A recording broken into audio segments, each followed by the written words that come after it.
안녕하세요. 저는 연년생 아들, 딸을 키우고 있는 40대 여성입니다. 요즘 사회 뉴스에 많이 올라오는 사건 하나가 바로 갑질 사건이죠. 저는 이런 사건은 제 주변에 없을 거라 생각을 했었는데요. 그런데 얼마 전 정말 기가 막히게 갑질하는 사람을 두 눈으로 목격하게 되었습니다. 그런데 그 갑질을 한 사람의 말로가 정말 처참하더라고요. 바로 이 사람의 이기적인 행동이 어떤 결과를 불러왔는지 여러분들께 알려드리려고 합니다. 저희 집은 부모님과 저, 남동생, 여동생, 이렇게 다섯 식구예요. 저희 집은 정말 평범한 가정이었습니다. 아빠는 평범한 회사원이셨고, 엄만 가정주부로 저희들을 돌보셨어요. 그리고 동생들과는 각 2살 터울이라 정말 성장하는 내내 복작복작 많이 다투기도 했었죠. 지금 생각해보면 정말 별거 아닌 일에도 싸울 때가 많았는데, 그때마다 부모님은 항상 저희를 혼내시면서 하는 말이 있었어요. 제가 고등학생 때 그날도 누가 먼저 샤워를 할 거냐로 아침부터 동생들과 크게 다퉜습니다. 그때 엄마가 정말 크게 화를 냈었어요. 아휴, 니들 언제까지 그렇게 싸울 거야? 애들도 아니고 이제 다 컸는데 그렇게 싸우고서도 아직도 싸우니? 엄마, 내가 먼저 일어났는데 당연히 내가 먼저 씻어야지. 나 학교도 늦는단 말이야. 아이, 엄마, 맨날 언니가 먼저 씻었으니까 오늘은 내가 먼저 씻을 수 있는 거 아니야? 이제 돌아가면서 씻어야지. 왜 맨날 첫 번째는 언닌데. 다 그만해. 누가 먼저고 자시고 그만 싸우고 그냥 학교 가. 어떻게 하루도 조용할 날이 없니? 니들 나중에 후회한다. 나중에 남는 건 가족밖에 없어. 그때는 엄마의 말이 이해가 되지 않았는데 크고 나서 생각해 보니까 정말 가족만큼 날 이해해주는 사람이 없더라고요. 사회생활을 하면서 이리저리 치일 때마다 오로지 제 편이 되어준 건 가족들 뿐이었습니다. 그러면서 그렇게 서로 앙숙 같았던 남동생, 여동생과도 가까워지고 나중엔 오히려 고민을 상담할 정도로 친해졌어요. 저는 이게 보통의 가정이라고 생각했습니다. 다들 친자매 형제들과 서로 많이 다투면서 크잖아요. 그래서 전 이게 당연하다고 생각을 했죠. 그러다 제가 30대 중반에 결혼을 전제로 한 남자를 만나게 되었어요. 남자친구는 참 성실하고 좋은 사람이었습니다. 항상 사람이 밝고 명랑했는데 늘 절 배려하는 모습에 결혼을 결심하게 되었어요. 양가 집안에서도 별 문제 없이 허락을 해주셨고, 그렇게 저희는 결혼을 하게 되었습니다. 시댁은 시부모님과 시숙, 남편, 이렇게 네 식구였는데요. 저희가 결혼하기 3년 전에 먼저 시숙이 결혼을 하면서 형님이 계신 상황이었죠. 전 특히나 형님이 정말 좋았어요. 형님이 처음에 저희 결혼할 때 결혼 선물을 크게 해주셨거든요. 그 당시 고가 라인이었던 냉장고를 사주셨답니다. 제가 너무 감격하니 형님은 당연하다는 듯 얘기를 하더라고요. 형님, 너무 감사해요. 이렇게 큰 선물도 주시고 제가 꼭 보답할게요. 에이, 동서, 나 이거 뇌물이다. 나 사실 살림도 잘 못하거든. 나중에 동서가 나 대신 일 많이 할 수도 있어서 내가 미리 뇌물 주는 거야. 농담이고 잘 살라고 주는 선물이니까 행복하게 잘 살고 우리도 앞으로 사이좋게 잘 지내보자. 형님, 제가 잘할게요. 그렇게 형님은 처음 그때부터 저에게 정말 잘해주셨습니다. 같은 며느리로서 저렇게 저에게 잘해주니 더 든든한 생각도 들었어요. 그리고 저희 시댁에는 한 가지 특별한 점이 있었어요. 그건 바로 시부가 재혼을 하시면서 시모와 결혼을 하셨다는 거였습니다. 그리고 시숙은 시모의 친아들이 아니었어요. 시부가 전 아내 사이에서 낳은 아들이었답니다. 그런데 그걸 말을 안 했다면 평생 모를 정도로 시모는 시숙을 정말 많이 아끼고 챙기셨어요. 딱 봐도 시모는 시숙을 무척이나 아끼는 게 보였습니다. 시숙은 남편과는 다르게 말수도 적고 조용한 편이었는데요. 그러다 보니 시모가 더 신경을 쓰시는 것 같았죠. 한 번은 시댁에서 다 같이 모여서 밥을 먹을 때가 있었어요. 다 밥을 먹고 나서 과일을 먹는데 갑자기 시숙이 벌떡 일어나 말을 하더라고요. 저희 이제 집에 갈게요. 어머, 벌써 가려고? 용씨가 좀 더 이따 가지. 그래도 동생이랑 재수 씨도 왔는데.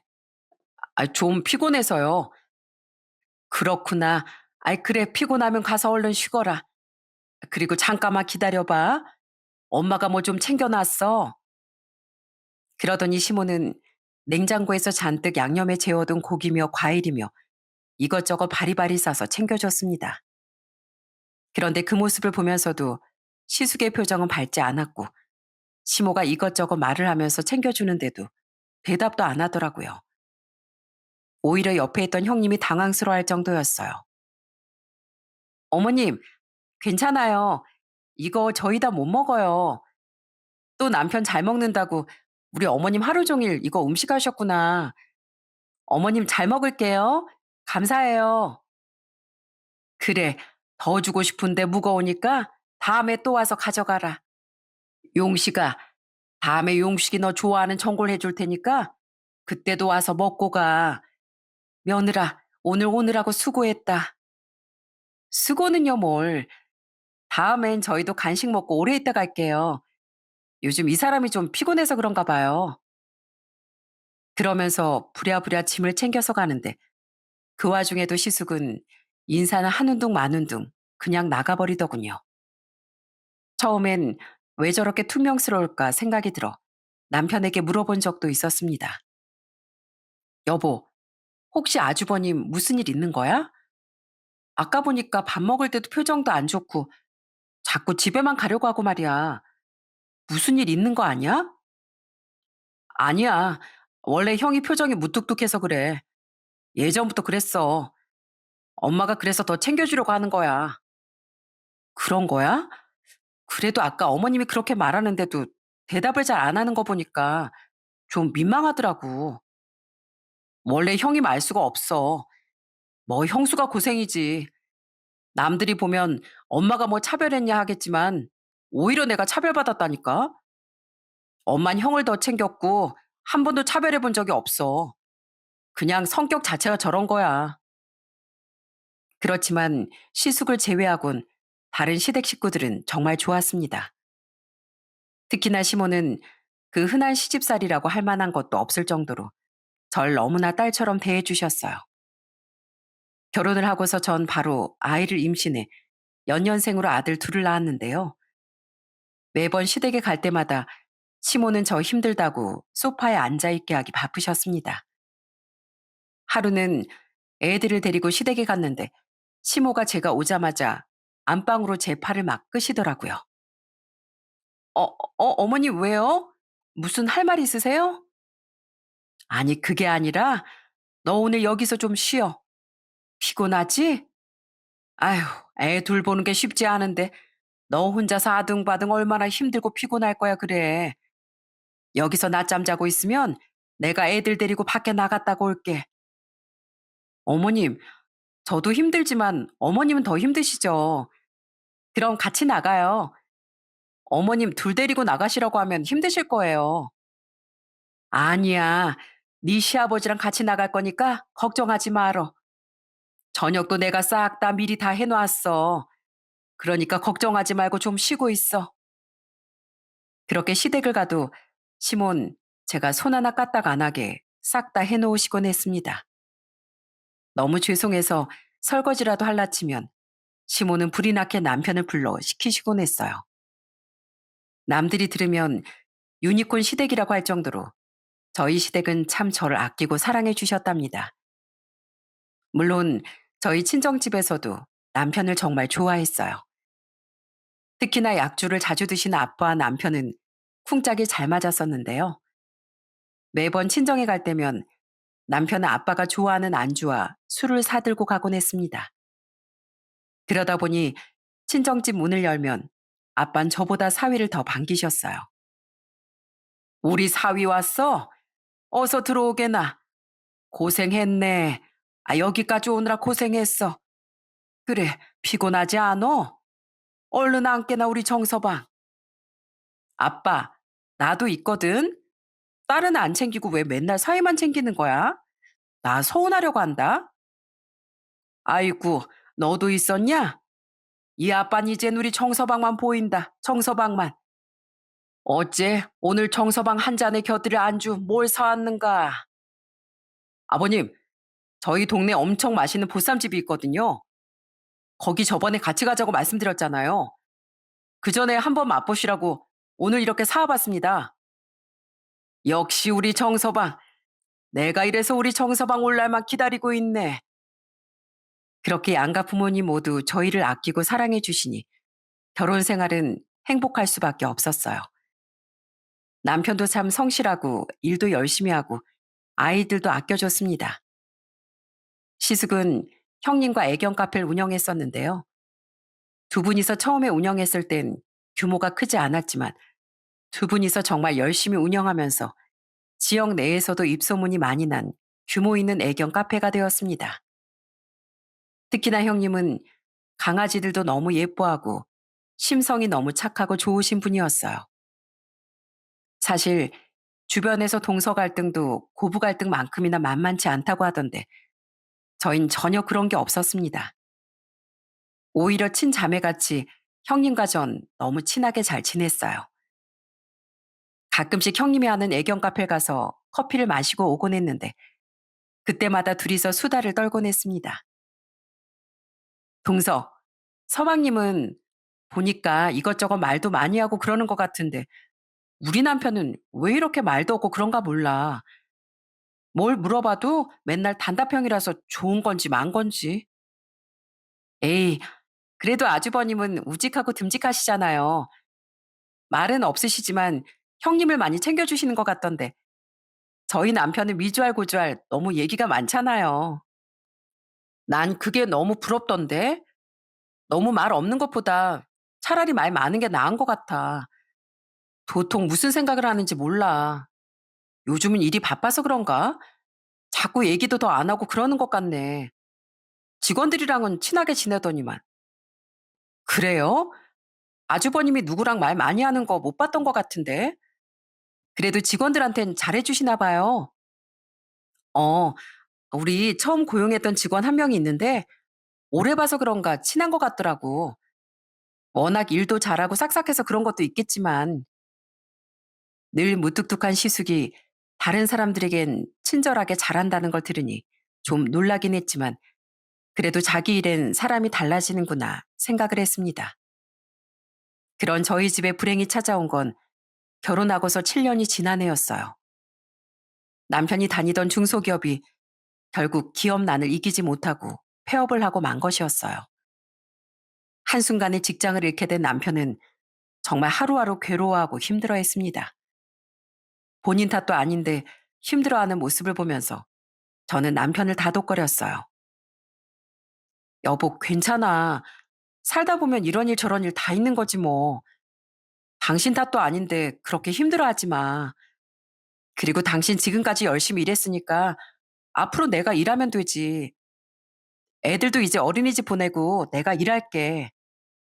여보, 미안해. 내가 좀 더 능력이 있었으면 당신 밖에서 일 안 할 수 있었을 텐데. 애들 육아하느라 힘들었을 텐데. 바로 이렇게 일하라고 내보내는 것 같아서 마음이 안 좋네. 에이, 그런 소리가 어딨어. 당신도 열심히 일했잖아. 잠시 쉬어간다고 생각하고 조금 쉬면서 생각해봐. 나도 여기저기 이력서 넣어볼게. 그렇게 남편의 실직 이후 저흰 정말 빠듯하게 살림을 하게 되었어요. 솔직히 식구가 4명이다 보니 남편 벌이가 없어지다 보니까 정말 먹는 것부터가 부담이더라고요. 그런 제 마음을 누구보다 이해하고 도움의 손을 내밀어줬던 건 바로 시모였어요. 어느 날 시모가 저에게 조심스럽게 얘기를 하셨습니다. 저기 둘째야, 이거 바꿔라. 어머님, 이게 뭐예요? 어? 이게 웬 돈이에요? 아니, 이거 너 부담 가지라고 주는 거 아니고 요즘 많이 힘들지? 나도 다 겪어봐서 안다. 나도 젊었을 적에 네 시애비가 월급을 못 받아가지고 한 몇 달 힘들었을 때가 있었어. 애들은 커가지 배고프다고 하지. 그때 정말 힘들었었는데 누가 좀 도와줬으면 좋겠다 싶었거든. 그냥 다른 게 아니라 딱 그때 내가 생각나가지고 얼마 안 되니까 이걸로 보탰어. 어머님, 언제 이런 것까지 다 생각하셨어요? 둘째야, 미안하다. 더 도와주고 싶은데 우리가 여력이 없어서. 그래도 조금만 더 버티다 보면 좋은 날 올 거다. 힘내고 언제든지 도움 필요하면 우리가 할 수 있는 만큼 도와주마. 그리고 문식이한테 네가 일한다고 했다며. 너무 급하게 생각하지 말고 천천히 잘 생각해서 결정해. 괜히 상황에 등 떠밀려서 힘든 일 하지 말고 말이야. 어머님, 감사해요. 솔직히 이거 안 받는 게 맞는 것 같은데 지금 저희 상황이. 그래, 그래. 이해한다. 당연히 받아야지. 이거 우리가 너 위해서 주는 거야. 그러니까 우리 같이 힘내보자. 그렇게 시모는 제 등을 토닥여 주셨습니다. 그런 시모의 손길을 받으며 전 너무나 눈물이 나왔어요. 그런데 모든 시댁 식구들이 그렇게 다들 안타까워하고 위로를 해주는데 시숙만은 그러지 않았습니다. 어느 날 시댁에 갔는데 시숙이 남편의 자존심을 슬슬 긁더라고요.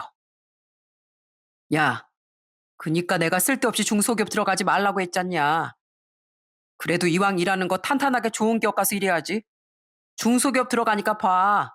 바로 망하는 거. 그래서 사람은 흐름을 잘 읽어야 하는 거야. 우리 봐. 다들 애견 카페 잘 안 될 거라고 했는데 요즘 또 잘 되잖아. 형, 지금 불난 집에 부채질해? 안 그래도 심란해 죽겠는데 왜 그런 소리까지 하고 있어? 내가 형으로 하는 소리다 임마. 주변에서 다 너 우쭈쭈 힘내라는데 이런 쓴소리 하는 사람도 있어야지. 정신 차리고 막노동이라도 나가야 될 거 아니야. 너한테 딸린 식구들이 얼만데. 여보, 서방님한테 너무 그러지 마. 당신도 사업하면 잘 알잖아. 그게 우리 마음대로 되는 것도 아니고 왜 서방님한테 그래? 서방님, 너무 마음 쓰지 마세요. 이 사람 동생이 힘들어 보이니까 더 그러는가 봐요. 중간에서 겨우 형님이 말리긴 했지만 누가 봐도 시숙의 태도는 비아냥대는 태도였습니다. 그때 저도 너무 화가 나고 기분이 나빴지만 남편도 풀 죽어 있는데 저까지 화를 내면 분위기가 이상해질 것 같아 겨우 참았습니다. 그런데 불행은 한꺼번에 다 들이닥친다고 했나요? 힘든 일은 그게 끝이 아니었습니다. 얼마 뒤 시댁에 청천벽력 같은 소식이 들려왔어요. 그건 바로 형님이 암에 걸린 거였습니다. 그때 형님의 병문안을 가게 되었는데 문 앞에서부터 눈물이 줄줄 흐르는 걸 참을 수가 없더라고요. 눈물 콧물 범벅이 되어서 병실에 들어가니 형님은 웃으며 절 맞이했습니다. 동서, 그렇게 눈물 콧물하고 오면 어떡해. 나 동서 얼굴 보고 웃을 뻔했잖아. 형님, 괜찮아요? 형님 많이 아프시죠? 그렇게 아프셨다는 걸 전 하나도 모르고. 아니야, 괜찮아. 나도 건강검진으로 알게 된 건데 뭐. 어쨌든 수술도 잘 끝났고 항암만 잘 받으면 괜찮대. 아휴, 울지 마. 왜 그렇게 울어? 형님 아프시지 마세요. 저 형님 없으면 안 되는 거 아시죠? 아휴, 알았어, 알았어. 우리 여린 동서 생각해가지고 내가 힘내서 항암까지 잘 받아야 되겠네. 남편의 실직, 형님의 암까지 두 번의 큰일을 겪고 나니 저도 정말 마음이 좋지 않았습니다. 전 매일같이 형님의 병원에 가서 간병을 도왔어요. 형님은 힘든 와중에도 항상 미소를 잃지 않았습니다. 그러다 어느 날 형님이 저한테 조심스럽게 한 가지 제안을 하시더라고요. 동서, 혹시 지금도 직장 알아보고 있어? 직장이요? 아, 네, 알아보고 있죠. 근데 요즘 취업난이라고 하더니 진짜 취업난인가 봐요. 이력서 넣을 곳도 없고 넣어도 취직하기가 쉽지 않고요. 아무래도 제 나이가 나이다 보니 더 힘드네요. 그럼 동서, 내가 부탁 하나만 해도 될까? 부탁이요? 어떤 부탁이요? 그, 우리 애견 카페 있잖아. 아무래도 남편 혼자 하기엔 좀 버거운 것 같아서 말이야. 난 남편이 혼자서도 잘할 거라고 생각했는데 요즘 따라 직원들이 조금 말들이 많은가 보더라고. 그래서 혹시 동서 괜찮으면 우리 애견 카페에서 일해보는 건 어때? 정말요? 제가 정말 거기서 일해도 되는 거예요? 그럼 난 동서가 해준다고 하면 믿고 맡길 수 있지. 내가 남편한테 얘기해 놓을 테니까 동서 편할 때 시작하면 돼. 형님, 감사해요. 안 그래도 저 취업하기 쉽지 않았는데 저는 너무 감사하죠. 감사하긴 내가 더 고맙지, 동서. 동서 고마워. 월급은 내가 두둑이 챙겨줄 테니까 걱정하지 말고. 그렇게 전 형님의 권유로 시숙의 애견 카페에서 일을 시작하게 되었습니다. 사실 애견 카페가 말만 카페지 정말 규모도 크고 시설도 좋았어요. 애견들을 위한 수영장도 있었고 운동장도 있다 보니 부지도 넓을 뿐 아니라 해야 할 일도 정말 많았습니다. 직원들도 여럿이서 뒀었는데 아무래도 관리자였던 형님이 없다 보니까 이래저래 관리가 잘 안 됐던 것 같더라고요. 제가 그 자리를 맡아서 하기로 하고 그렇게 전 첫 출근을 하게 되었습니다. 제가 첫 출근을 하게 되자 저보다 더 긴장한 사람이 있었어요. 그건 바로 저희 남편이었습니다. 여보, 오늘 잘해? 못할 것 같으면 그냥 주저하지 말고 못하겠다고 하고 나오면 돼. 괜찮아. 여보, 아니, 어떻게 나보다 더 긴장했어? 아이, 괜찮겠지 뭐. 그래도 아주버님도 있고, 걱정하지만, 나 잘할 거야. 그래, 출퇴근은 내가 시켜줄 테니까, 여보 걱정하지 말고 파이팅, 힘내. 그렇게 남편의 배웅으로 첫 출근을 하게 되었는데, 생각보다 직원들도 너무 친절하고, 저한테 너무 잘해주더라고요. 그런데 딱 한 명, 저와 비슷한 시기에 입사한 여직원 한 명이 저를 너무 안 이롭게 생각을 하는 것 같았습니다. 뭘 하나 할 때마다 꼬투리를 어마어마하게 잡더라고요. 서연 씨, 여기 좀 와보세요. 이거 뭐예요? 여기 정리 안 하셨어요? 아, 그거 아까 쓰신다고 해서 그냥 두라고 하지 않으셨어요? 그래서 그냥 정리 안 하고 둔 건데. 그럼 다시 물어봤어야죠. 아, 이렇게 물건 아무 데나 놓으면 강아지들이 왔다 갔다 하다가 먹거나 사고 나거나 그럴 수 있는 거 몰라요? 아니, 사람이 생각을 좀 하면서 일을 해야지. 낙하산이라서 그런가? 네? 지금 저한테 그러신 거예요? 아, 아니에요. 얼른 이것 좀 치우세요. 그 직원은 마치 절 하대하는 것처럼 보였습니다. 사실 처음엔 제가 아무리 관리자로 들어갔다고 해도 입사한 진 저보다 몇 년은 더 오래됐으니까 선임이나 다름없으니 제가 더 잘하면 되겠거니 생각을 했어요. 그런데 시간이 가면 갈수록 그 직원의 태도는 정말 가관이었습니다. 사장이었던 시숙이 보일 땐 헤헤실실 웃으며 말하다가 또 시숙이 없을 땐 세상 냉정하게 대하더라고요. 그리고 한 번은 어떤 일이 있었는지 아세요? 직원들 다 같이 모여서 땡볕에서 운동장 청소를 하고 있었던 날이었습니다. 그때 다들 열심히 청소를 하는데 딱 그 직원이 보이질 않더라고요. 근데 그 직원이 어디 있었냐면 직원 휴게소에서 핸드폰을 하고 있었던 겁니다. 그걸 보고 제가 한마디 했어요. 희정 씨, 지금 뭐 하세요? 지금 다들 밖에서 청소하는 거 안 보이세요? 여기서 이렇게 쉬고 있으면 어떻게 해요?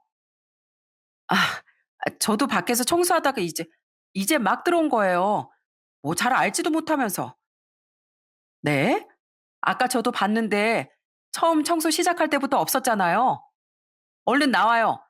다 청소하는데 이렇게 혼자서만 빼지 말고요. 아, 참.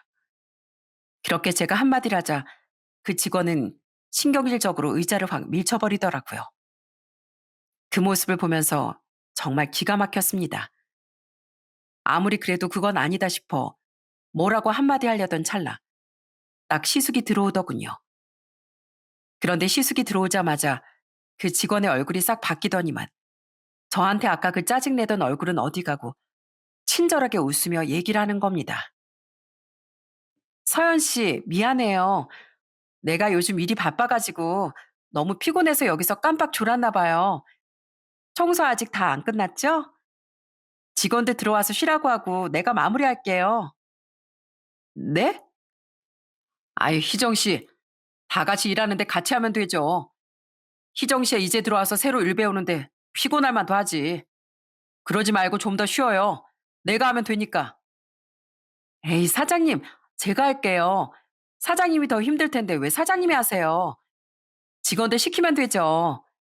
그럼 제가 시원한 커피 한 잔 타드릴게요. 커피 드시고 같이 청소할까요?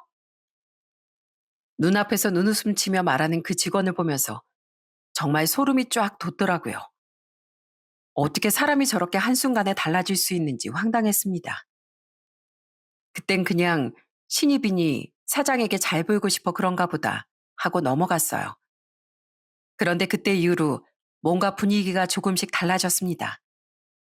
한 번은 그 여직원이랑 제가 같이 카페를 볼 때가 있었어요. 그 여직원이 하도 설거지를 하는 걸 싫어해서 제가 설거지를 하고 있었는데 그때 컴플레인이 걸려온 겁니다. 바로 커피가 너무 짜다는 거였어요. 근데 그 여직원이 저한테 잘못을 떠넘기더군요. 어머, 서연 씨. 서연 씨 설마 이거 소금 넣은 거 아니야? 그래서 짠 거 아니냐고. 아, 내가 이럴 줄 알았어. 죄송합니다, 손님. 이 직원이 일 시작한 지 얼마 안 돼서요. 저희가 다 배상해 드리겠습니다. 무슨 일이야? 무슨 일 있어요? 아우, 사장님. 그게 서연 씨가 여기 커피에 잔뜩 소금을 넣어가지고. 뭐요? 서연 씨, 도대체 일을 어떻게 하는 겁니까? 커피를 만들 줄 모르면 모른다고 말을 해야지. 아유, 카페 일은 됐으니까 밖에서 청소나 하세요. 아니, 희정 씨, 지금 무슨 소리 하는 거예요? 저 여태껏 설거지만 했지. 음료는 희정 씨가. 아니, 지금 잘못한 것도 모자라. 남한테 잘못을 미루는 겁니까? 서연 씨, 아무리 그래도 서연 씨보다 훨씬 어린 동생인데 그렇게 하면 되겠어요? 사장님, 그게 아니라요. 제가 안 만들었어요. CCTV 돌려보시면 아시잖아요. 하, 지금 이거 가지고 CCTV 돌려보자고 이 난리를 피워야 됩니까?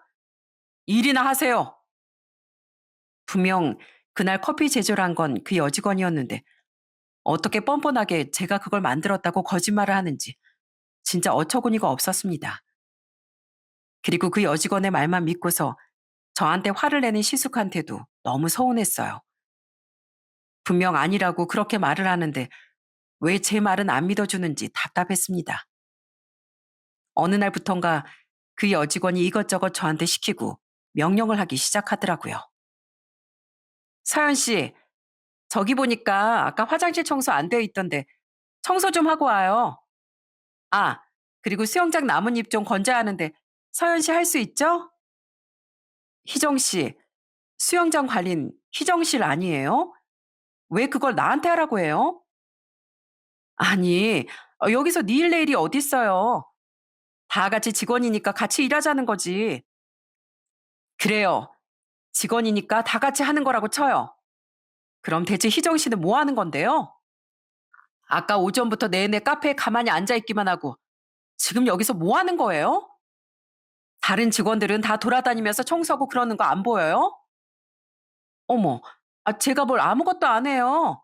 여기서 손님 응대하고 있잖아요. 아우, 알았어요, 알았어. 싫으면 하지 마세요. 그 여직원이 그렇게 말하는 것도 정말 어처구니가 없었는데 더 어이가 없는 건 시숙의 태도였습니다.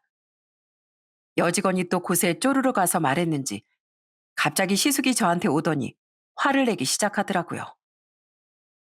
재수 씨, 아니 서연 씨, 여긴 사적인 장소니까 이름 불러도 되죠? 솔직히 집에서야 가족이지만 여기선 그렇게 대하면 안 되는 거 알잖아요. 그럼 직원으로서 열심히 일도 해야 하는 거 아닌가요? 제가 무슨 일을 안 했다고 다 들었어요. 직원들이 뒤에서 얼마나 뭐라고 하는지 알아요? 가족이라고 너무 그렇게 편하게 일하려고 하면 안 돼요. 다들 보는 눈이 있는데 그렇게 남들 잡을 생각하지 말고 열심히 좀 일해줘요.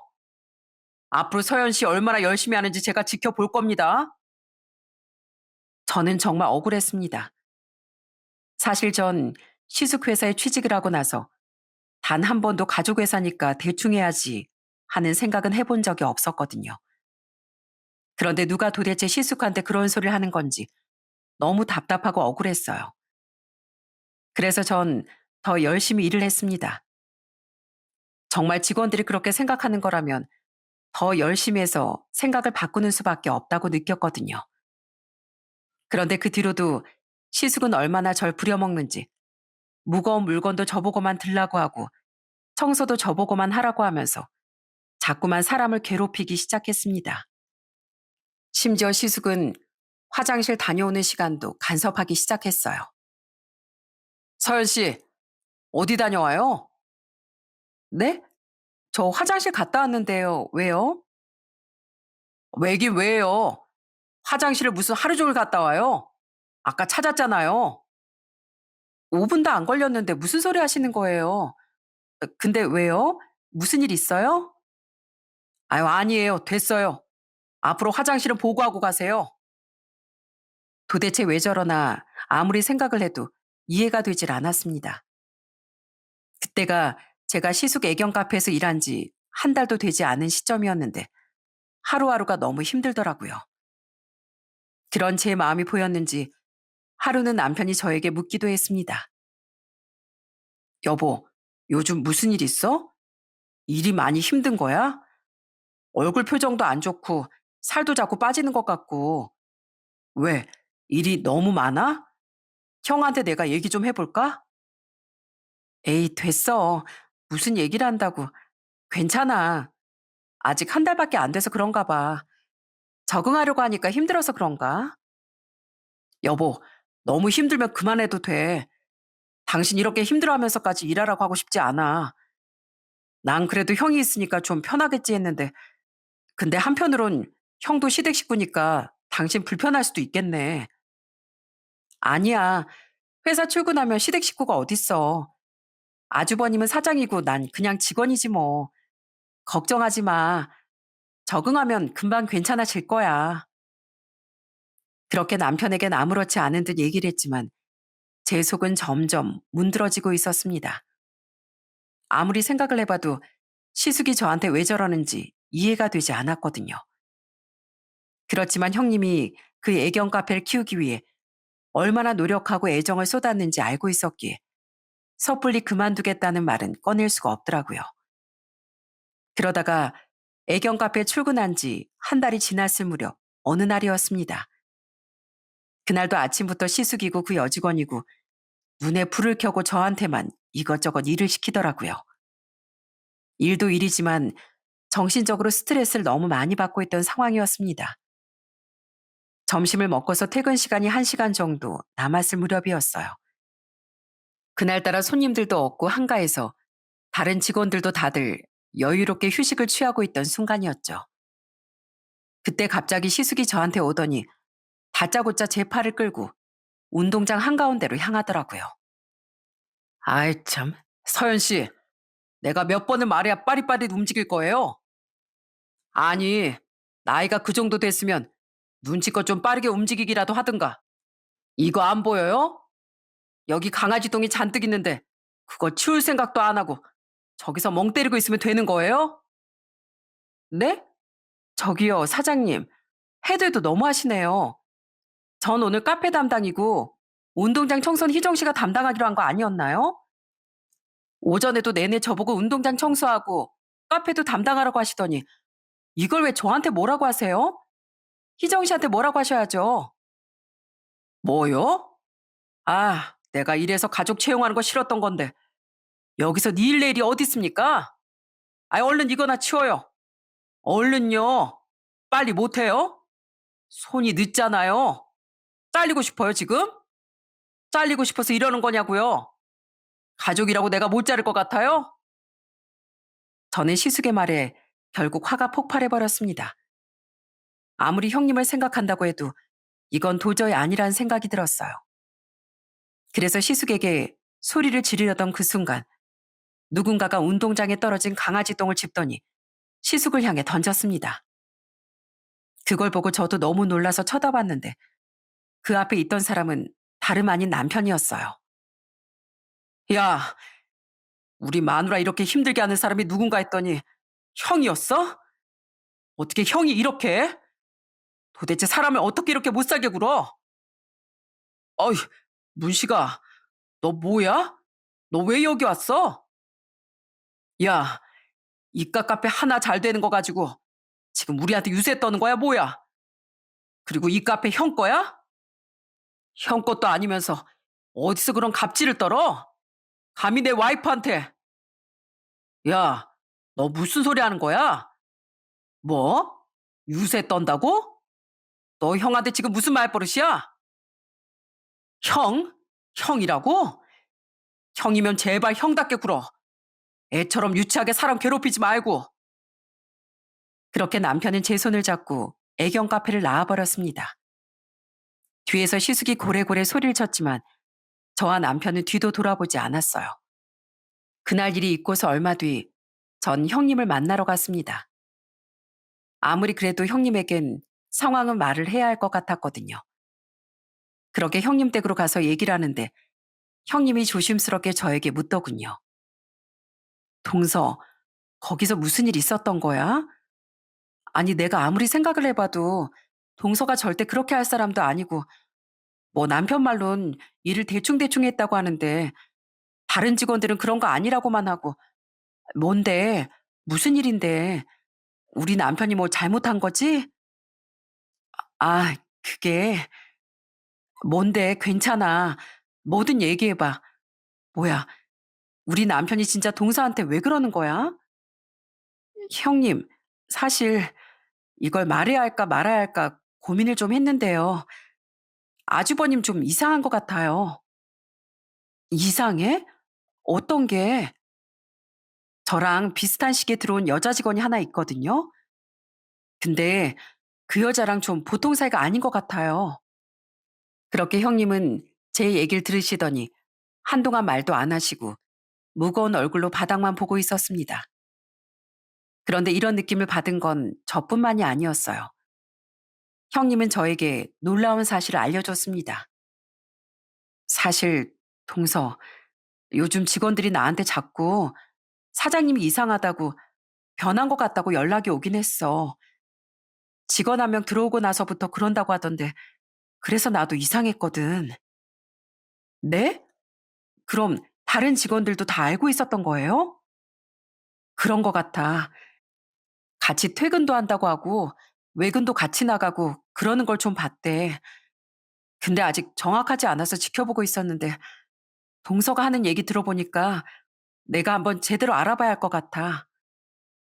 그 뒤로 형님은 정말로 시숙의 뒷조사를 했습니다. 그런데 그렇게 해서 밝혀지게 된 건 정말 충격적이었어요. 진짜로 시숙과 그 여직원은 바람이 난 거였습니다. 시숙은 그 여직원과의 관계가 들킬까봐 절 그렇게나 괴롭히고 못살게 굴어서 쫓아내려고 한 거였어요. 전 형님과 그렇게 사이가 좋으니 제가 알기라도 하면 당장 말할 게 뻔하고 저만 없으면 직원들이 말하지 않을 거라고 생각을 했던 거였죠. 그렇지만 그 애견 카페 직원들은 시숙이 아닌 형님의 편이었습니다. 그동안 직원들에게도 너무 잘했던 형님이었는데 당연히 시숙의 잘못을 모르는 척 넘어갈 수는 없는 거였어요. 그리고 시숙과 그 상간녀 둘이서 어찌나 애견 카페 운영을 엉망으로 했는지 직원들도 이때다 싶었던 모양이었어요. 그렇게 시숙의 바람이 밝혀지면서 또 한 가지 사실이 있었어요. 더더욱 충격적인 사실이 드러났습니다. 그 여직원은 그곳에 취업을 해서 시숙을 만난 게 아니라 애초에 시숙과 바람을 피우던 중 형님이 암에 걸려 일을 못하게 되자 시숙이 그 여자를 채용한 거였어요. 어떻게 인간의 탈을 쓰고 짐승만도 못한 일을 할 수 있는지, 상간녀를 다른 것도 아니고 같이 운영하는 회사에 데리고 올 생각을 하는지, 그 사실을 알고서 도저히 시숙을 사람 대접해 줄 수가 없더라고요. 그런데 그 뻔뻔한 시숙은 바람이 들통난 게 전부 다 저 때문이라고 생각을 했던 모양이었어요. 하루는 시댁에서 다 모여 얘기를 하고 있는데 시숙이 나타났습니다. 그러더니 저한테 고래고래 소리를 치는 거 아니겠어요? 재수 씨, 재수 씨가 일러 바쳤죠? 우리 와이프한테 재수 씨가 일러 바친 거죠? 아주버님, 지금 뭐 하시는 거예요? 왜 저한테 소리를 지르세요? 재수 씨가 다 말했죠? 재수 씨 때문에 이렇게 된 거예요. 아내가 이혼하자고 가는데 어떻게 할 거예요? 이게 지금 뭐 하는 짓이야? 왜 우리 아내한테 큰 소리야? 네가 뭘 잘했다고 우리한테 큰 소리냐고? 열심히 일하는 사람 괴롭히는 것도 모자라. 너 바람 피운 거 들킨 것도 아내 탓이야? 야, 정신 똑바로 차려. 야, 임마 너나 정신 차려. 형한테 그게 말버릇이 뭐야? 어릴 때부터 꼭 그랬어 넌. 엄마가 너랑 나랑 얼마나 차별했는지, 내가 얼마나 외롭게 컸는지 알아? 이렇게 바람 피운 것도 다 내가 어릴 때부터 차별받아서 그런 거야. 뭔 헛소리라는 거야 진짜? 사람이 멍청하면 양심이라도 있던가. 형이면 제발 형답게 행동하라고 내가 몇 번이나 얘기했어. 그렇게 좋은 형수가 어디 있다고 바람을 피워. 찌질하고 능력도 없는 애가 그나마 좋은 형수 만나서 여기까지 올라왔으면 사람이 겸손할 줄 알아야지. 뭐? 차별을 받아? 형이 무슨 차별을 받아? 엄마가 언제 한번 차별한 적이 있는데? 누구보다 형 사랑하고 아낀 게 엄만데 어떻게 그딴 말을 해? 네가 양심이 있어? 뭐? 야, 넌 친엄마지만 난 계모야, 계모. 계모가 앞에선 차별 안 하는 척하지 그럼 못하는 척 하겠어? 내가 차별 당했다고 하는데 네가 뭔 참견이야? 그런 시숙의 말에 너무 화가 났습니다. 그제서야 모든 상황이 다 이해가 되더라고요. 처음 봤을 때부터 시모에게 툴툴대고 한 번 웃어주지도 않았던 시숙은 지금껏 자기가 차별당하며 살아왔다고 생각했던 거였죠. 어떻게 저런 자격지심을 갖고 여태껏 살아왔는지 진짜 너무 화가 나고 열불이 터지더군요.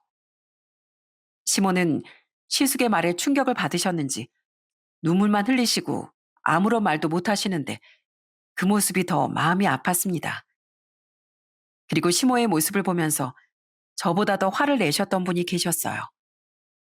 그건 바로 시부였습니다. 야, 이놈의 자식아. 네가 어떻게 네 엄마한테 그따위 말을 짓거릴 수가 있어? 어? 네 엄마가 너를 어떻게 키웠는데? 너 그런 소리 한 번 안 듣게 하려고 밤잠 안 자가면서 너 어버 키웠어 이 배은망덕한 거사. 감히 네 엄마한테 그런 소리를 해? 그렇게 잘하던 큰 며느리한테 상처 준 것도 모자라. 네 엄마까지 함부로 대해?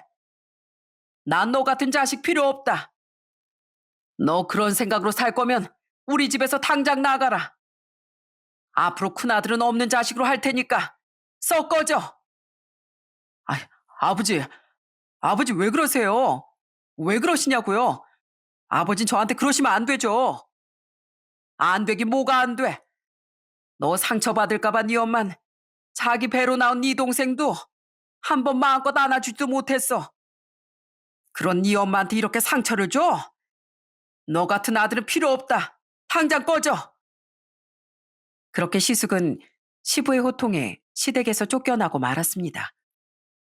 그 뒤로 형님과 시숙은 이혼을 하게 되었어요. 직원들이 다 증언해주고 틈틈이 모은 증거들로 상간녀 소송까지 했습니다. 미자료도 받고 아이들 양육비까지 모두 형님이 가져가는 걸로 그렇게 끝이 났어요. 그리고 정말 웃긴 점이 뭔지 아세요? 그 상간녀는 그 애견 카페가 시숙 것이 아니라는 걸 알고선 바로 헤어지고 잠수를 타버렸다고 하더군요. 애초에 시숙이 돈이 많은 사람이라고 생각을 했던 건지 그 큰 애견 카페도 자기 것이 될 거라고 생각을 했던 건지 모르겠지만 빈털터리에 아무것도 없는 게 드러나니 바로 헤어졌다는 게 정말 웃기더라고요. 아니, 그럴 거면 왜 남의 영업장에서 그 난리법석을 피웠는지 도통 이해가 되지 않았어요. 그렇게 애절하던 상간녀와도 헤어지고 이혼까지 하게 되니 시숙이 잃었던 모든 건 다 물거품처럼 사라지게 되었습니다. 그제서야 시숙은 좀 후회를 하는 것 같더군요. 그 뒤로 사실 형님과는 아예 연이 끊어질 거라고 생각을 했어요. 그런데 역시나 형님은 형님이더라고요. 저와의 인연을 놓지 않으시고 계속 이어가고 싶다고 하셨죠. 그래서 전 그 후로도 형님의 애견 카페에서 계속 일을 하고 있답니다. 형님과 가끔씩 얘기를 하다 보면 그 시숙 찌질이가 전화 와서 울며 불며 빌 때가 있다고 하더군요. 서연아, 나 저번에 전 남편한테서 또 전화 왔다? 아우, 지겨워, 지겨워. 늘 똑같은 소리야. 언제쯤이면 똑같은 소리 안 할는지 원. 왜요? 또 언니한테 한 번만 봐달래요? 참, 옆에서 듣는 나도 지겹네. 그지? 자기가 잘못해놓고선 이제 와서 왜 봐달래? 그래서 내가 이미 버스 떠났으니까 끝났다고 했어. 사람 이렇게 이기적이야, 끝까지. 아주 지 맘대로라고. 이제 남이니까 그렇게 못하지. 봐줄 땐 부부였을 때나 봐준 거고, 나도 이제 눈꽃만큼도 못 봐주지. 그렇게 형님이 냉정하게 끊고 나서부턴 모르는 번호로 저한테까지 연락이 오더라고요. 재수 씨, 재수 씨 저예요.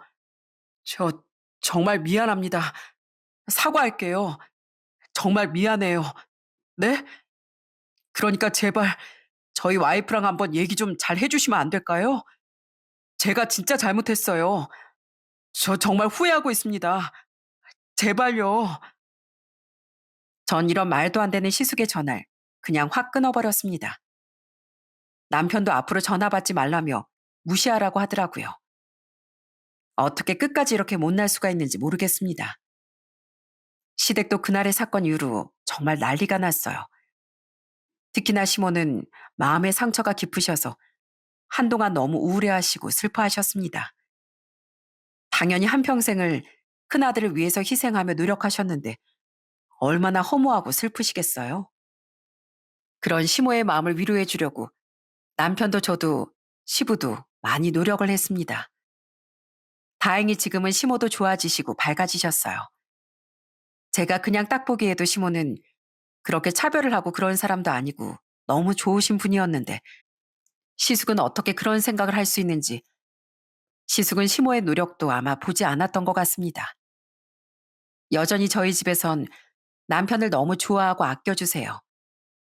남편도 힘을 내서 취업 자리를 알아보다가 지금은 중소기업 공장에 취직해 일을 하고 있답니다.